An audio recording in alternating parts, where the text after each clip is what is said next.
peraturan RUU Sisdiknas mengenai kesejahteraan guru. Ini suatu poin yang sangat penting. Dalam semua aspek ini adalah kabar gembira bagi para guru-guru. Dan saya harap bantuan dari Komisi 10 juga untuk menjelaskan kepada konstituennya mengenai apa saja arah kebijakan yang akan dilakukan. Yang pertama adalah hanya guru saat ini, hanya guru yang memiliki sertifikasi yang berhak mendapatkan tunjangan profesi. Inilah sumber daripada frustrasi, ya, dan banyak sekali guru yang di daerah, setiap kali saya datang ke daerah mengajukan concern dan frustrasi mereka terhadap kebutuhan untuk mengantri untuk mendapatkan tunjangan profesi selama bertahun-tahun. Banyak dari mereka yang menunggu seumur karir mereka sampai pensiun pun tidak mendapatkan tunjangan profesi. Nah, ini adalah perbaikan besar yang mau kita lakukan, adalah agar setiap guru,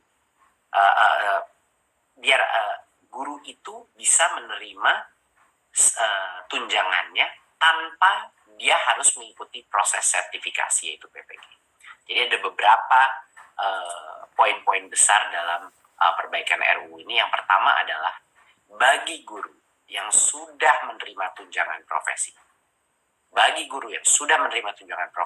dan atau tunjangan khusus, mereka akan tetap menerima tunjangan tersebut.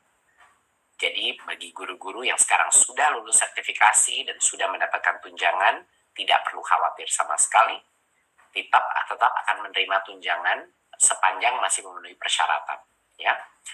Dan untuk guru-guru yang sudah mengajar saat ini, ya ini yang selalu saya ketemu di daerah yang mengajar, tapi mereka belum tersertifikasi dan luar biasa kasihannya mereka menunggu terus antrean sertifikasi.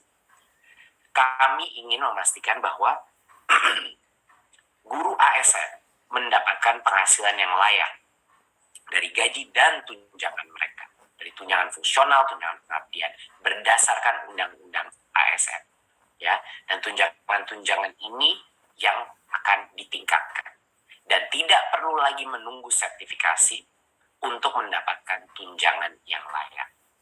Dan untuk guru non-ASN bisa mendapatkan upah yang layak dari yayasan sebagai pemberi kerja berdasarkan undang-undang ketenagakerjaan, ya. Jadi bos swasta juga akan ditingkatkan untuk memastikan. Jadi yang sudah menerima, saya ulang sekali lagi, yang sudah menerima tunjangan, arah kebijakannya adalah tidak ada perubahan sama sekali. Mereka akan terus mendapatkan tunjangan tersebut. Bagi yang belum mendapatkan tunjangan, tidak perlu lagi mengantri untuk sertifikasi dan mengikuti program PPG. Salah satu dampak positif dari ini adalah program PPG bisa difokuskan dengan kapasitas yang sangat terbatas untuk mencetak guru-guru baru. Sedangkan guru yang sudah bekerja harusnya sudah bisa mendapatkan tunjangan sesuai dengan undang-undang ASN tanpa harus melalui proses sertifikasi yang antreannya panjang sekali.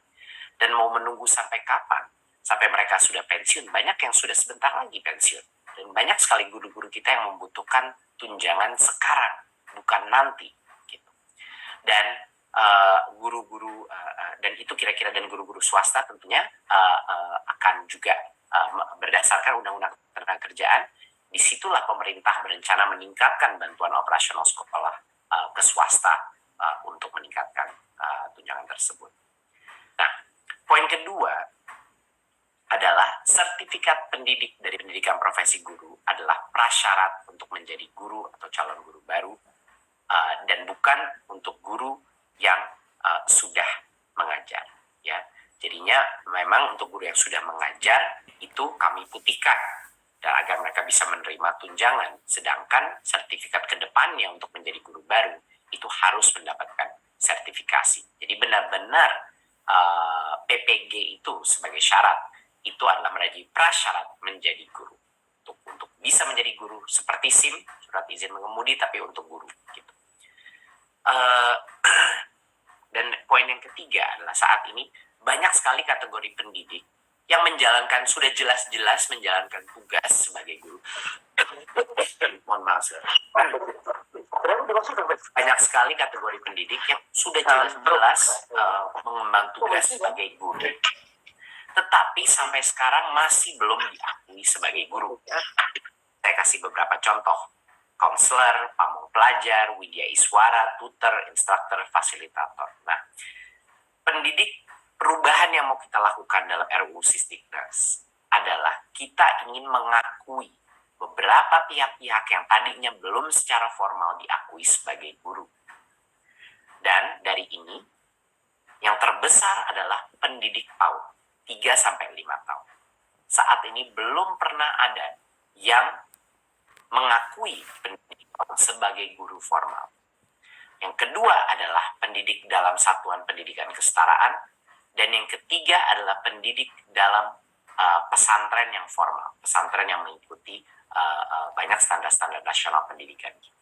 Jadi dengan perubahan RUU Sisdiknas ini, harapan besar kita adalah para pendidik PAUD, para pendidik kesetaraan, dan para guru-guru pesantren itu bisa akhirnya diakui menjadi guru dan masuk dalam kategori guru. Dan kalau mereka masuk dalam kategori guru yang formal, bisa juga menerima tunjangan untuk meningkatkan kesejahteraannya.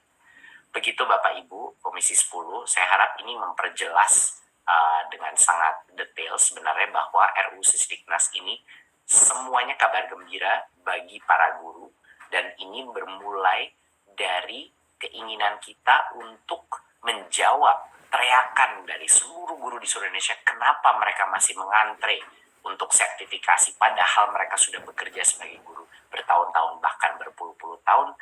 Dan juga guru-guru di sektor-sektor lain seperti yang belum diakui seperti PAUD, pesantren, dan pendidikan kesetaraan yang sebenarnya sudah berjasa sebagai guru tapi belum diakui sebelumnya. Kami harap RUU Sisdiknas ini akan menjadi RUU bersejarah RUU yang paling meningkatkan kesejahteraan guru dalam sejarah RUU pendidikan di Indonesia. Terima kasih, sekian dari kami. Wassalamualaikum warahmatullahi wabarakatuh.